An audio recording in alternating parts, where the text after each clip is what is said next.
बिस्मिल्लाहिर्रहमानिर्रहीम। अस्सलाम वालेकुम स्टूडेंट्स। आज मैं आपको प्रेजेंट इंडेफिनिट टेंस सिखाऊंगा। अगर आप इस चैनल पर नए आए हैं तो आप इस चैनल को सब्सक्राइब करें ताकि आने वाली वीडियो से आप इंग्लिश ग्रामर सीख सकें। तो प्रेजेंट इंडेफिनिट टेंस, जिसको उर्दू में फ़िलहाल मुतले कहते हैं, तो इसके लिए 3 से 4 चीज़ें हम पढ़ेंगे। सबसे पहले उसकी डेफिनेशन पढ़ेंगे कि वो ज़माना हाल जिसमें किसी काम का करना, होना या सहना मौजूदा ज़माने में पाया जाए उसे प्रेजेंट इंडेफिनिट टेंस कहते हैं या फ़िलहाल मुतले कहते हैं। दूसरे नंबर पे इसकी उर्दू में पहचान पढ़ेंगे कि अगर आपके पास उर्दू में काफ़ी सारे फ़िक्रे हों तो आपको अगर पहचान याद होगी तो आप इस टेंस के फ़िक्रे बना सकेंगे। अगर उर्दू फ़िक्रे के आखिर में ता है, ती है, ते हैं, ता हूँ, ती हूँ या ते हो वगैरह नहीं कहना, क्योंकि मैंने सारे बता दिए हैं। आ जाएँ तो ये फ़िक्रा फ़िलहाल मुतलक या प्रेजेंट इंडेफिनिट टेंस का होगा। मिसाल के तौर पर वो स्कूल जाता है, ता है, ये इस टेंस की पहचान है। वो नमाज पढ़ती है, ती है, इस टेंस की पहचान है। अब इस टेंस को मुख्तलिफ पर्पज़ के लिए इस्तेमाल करते हैं। इट इज़ यूज फॉर, जैसे हैबिट्स के लिए इस्तेमाल करते हैं, इसको यूनिवर्सल ट्रूथ के लिए इस्तेमाल करते हैं, इसको रिपीटेड एक्शन के लिए इस्तेमाल करते हैं। तो आखिर पे हम इसको पढ़ते हैं कि बनाने का तरीका क्या है, इस टेंस को हम कैसे बनाएंगे, इसकी स्ट्रक्चर क्या है। तो 12 टेंस के लिए एक स्ट्रक्चर जो है वो सिमिलर है। जिस तरह सब में पहले सब्जेक्ट आएगा, फिर वर्ब आएगा, फिर ऑब्जेक्ट आएगा, ये 12 टेंस के लिए सेम है। लेकिन अब इस टेंस की स्ट्रक्चर क्या है, उसी तरह सब्जेक्ट आएगा, आगे इसमें हेल्पिंग वर्ब जो है, जो सिंपल सेंटेंसेस हैं उनमें हेल्पिंग वर्ब नहीं आएंगे, और इसके बाद फर्स्ट फॉर्म आएगी और इसके बाद ऑब्जेक्ट आएगा। अब ये सब्जेक्ट और ऑब्जेक्ट ये 12 टेंसेस में सेम है।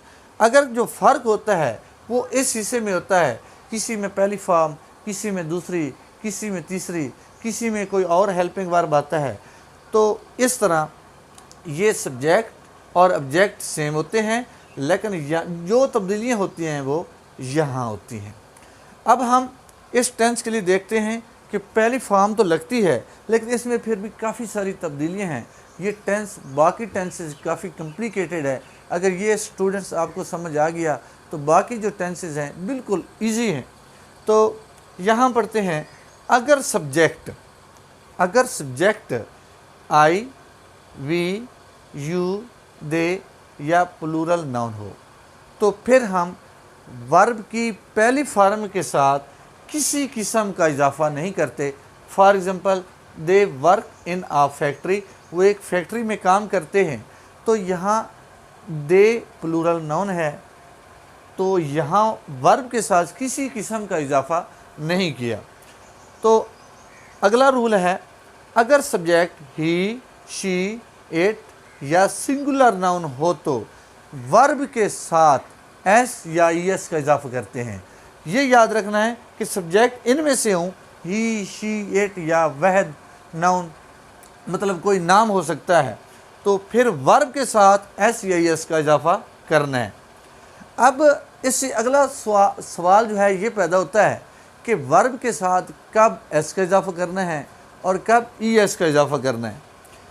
तो अगर वर्ब के एंड पे C H, S H, S, double S, Z, O, X आएँ तो वर्ब के एंड पे हमने ईएस का इजाफा करना है।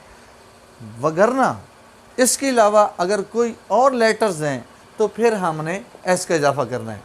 अब for example, he sells the religious books. अब ये इनमें से नहीं है, ये जो C H, S H, S, double S, इनमें से डबल एल है, तो यहाँ सब्जेक्ट वहद है, तो वर्ब के साथ हमने इजाफा किया एस का, ही सेल्स द रिलीजियस बुक्स। अगला सेंटेंस है, शी वॉश द क्लॉथ्स। अब यहाँ वर्ब के एंड पे एस एच आया है, तो यहाँ हमने ई एस का इजाफा करना है। तो इससे अगला फिक्रा है, और सब्जेक्ट भी वह था, इजाफा हमने करना था एस का या ई एस का। तो क्योंकि वर्ब के एंड पे ऐसा ही था, तो हमने किसका इजाफा किया, ई एस का इजाफा किया। नेक्स्ट सेंटेंस है, इट रेन्स इन विंटर, मौसम सरमा में बारिश होती है। तो अब इट वह सब्जेक्ट है, तो वर्ब के साथ एस या ई एस का इजाफा होगा, क्योंकि एंड पे इन जो ये सात मैंने लिखे हैं इनमें से नहीं है, तो लिहाजा यहाँ एस का इजाफा होगा। तो इसके आगे हम पढ़ेंगे, अगर सब्जेक्ट वहद हो, ये अगला रूल है, अगर सब्जेक्ट वहद हो, ये वहद के लिए है, और वर्ब के आखिर में वाय हो, तो इसके लिए दो कंडीशंस हैं। कौन कौन सी कंडीशंस हैं? पहली कंडीशन ये है कि ही उबेस जैसे है, अगर वाय से पहले वाव लेटर आ जाए तो फिर वाय के बाद एस लगा देंगे।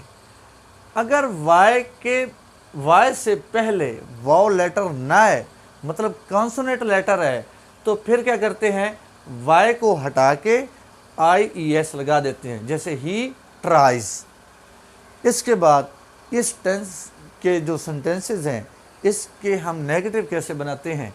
तो नेगेटिव की ये मैंने स्ट्रक्चर लिखी है कि सबसे पहले अगर सब्जेक्ट क्या हो, आई, वी, यू, दे या प्लूरल नाउन हो, तो फिर क्या करते हैं, उसके बाद सब्जेक्ट के बाद डू नॉट लगाते हैं, फिर फर्स्ट फॉर्म लगाते हैं, और फर्स्ट फॉर्म के बाद ऑब्जेक्ट लगाते हैं।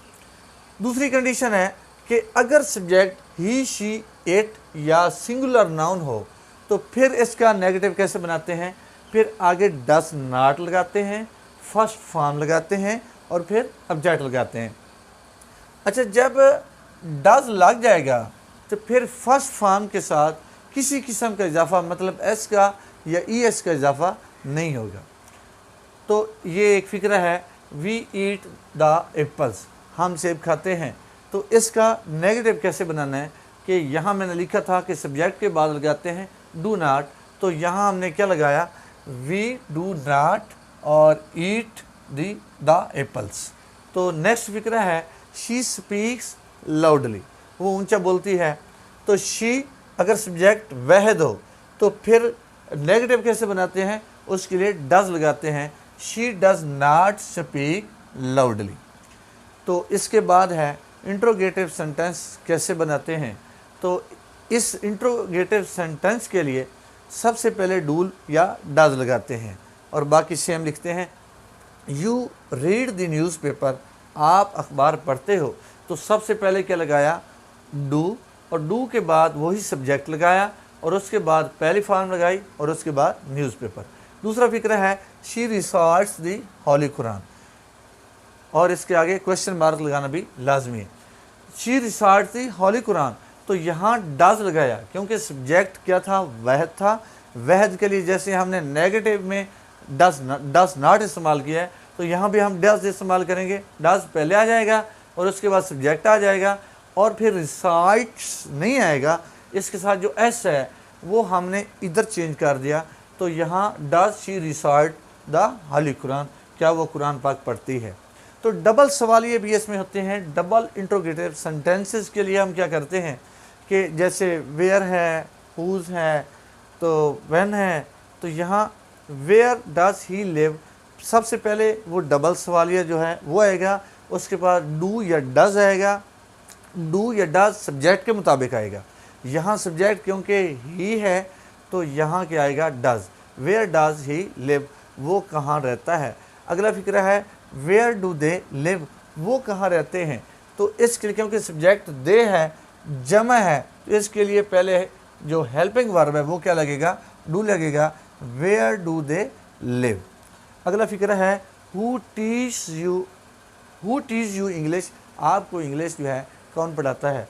तो हु ऐसा वर्ड है जिसके बाद डू या डस जो हैं नहीं लगते, तो ये डायरेक्ट हु के बाद फर्स्ट फॉर्म, और उसके बाद एस या एस का इजाफा, और उसके बाद सब्जेक्ट, और उसके बाद object. Who teach you English, आपको इंग्लिश कौन पढ़ाता है। Who Knox at the door, दरवाजे पे कौन खटखटाता है। तो इसके बाद अगला जो इसका रूल्स है के फ़िक्रे में ज़ोर देने के लिए डू या डज लगाते हैं। आम रूटीन में इस सेंटेंस में हम हेल्पिंग वर्ब जो है इस्तेमाल नहीं करते, लेकिन यहाँ फ़िक्रे को ज़ोर देने के लिए हम डू या डज इस्तेमाल करते हैं। जैसे शी डज प्ले, वो वाकई खेलती है, वो ज़रूर खेलती है, तो शी डज प्ले। तो हम वाकई पढ़ते हैं, वी डू रीड, तो सब्जेक्ट के बाद क्या आ जाएगा, डू या डज आ जाएगा। तो स्टूडेंट्स इसके बाद एक एक्टिविटी है, तो इसमें किसी में मिस्टेक्स हैं, किसी में नहीं है, तो मैं वीडियो को थोड़ा सा स्टॉप करता हूँ। आप इनको देखें कि कौन से पॉइंट जो हैं वो गलत हैं और कौन से पॉइंट जो हैं सही हैं।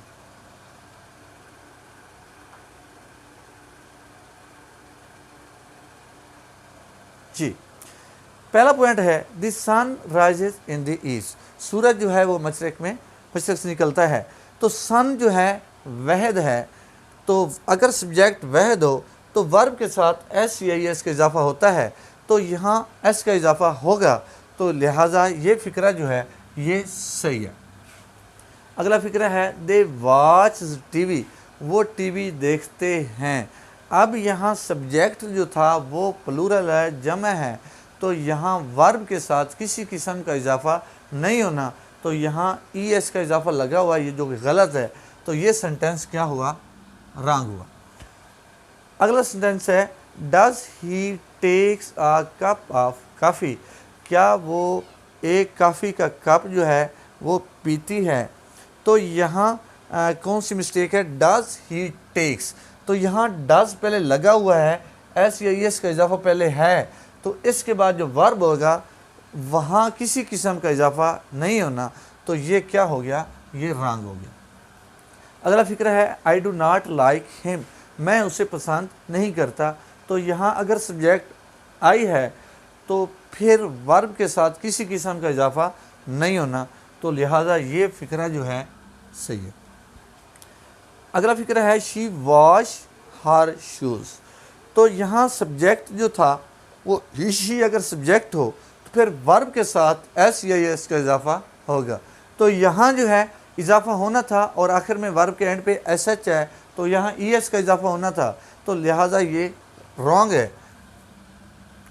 नेक्स्ट है Mahtab does not Yeats apples, Mahtab जो है वो सेब नहीं खाता है, तो यहाँ डज लगा है और डज के बाद फिर जो वर्ब है इसके साथ किसी किस्म का इजाफा नहीं होना था, यहाँ सिर्फ ईट आना था, लिहाजा ये सेंटेंस जो है वो रॉन्ग है। नेक्स्ट है हु डज बीट यू, आपको कौन मारता है। तो मैंने अभी बताया है कि हु के बाद डू या डज जो हैं वो नहीं आते, ये सेंटेंस भी क्या हो गया, रॉन्ग हो गया। ही ऑलवेज प्लेज फाउल, वो हमेशा जो है वो गलत खेलता है, तो ये वर्ब की पहली फॉर्म है और इसके साथ एस का इजाफा है। सब्जेक्ट अगर ही शी इट आ जाएँ तो फिर वर्ब के साथ इजाफा होता है एस या एस का, तो यहाँ इजाफा है, लिहाजा ये सेंटेंस जो है ठीक है। तो मुझे उम्मीद है कि आपको ये वीडियो अच्छी लगी होगी और आपको समझ भी आ गई होगी।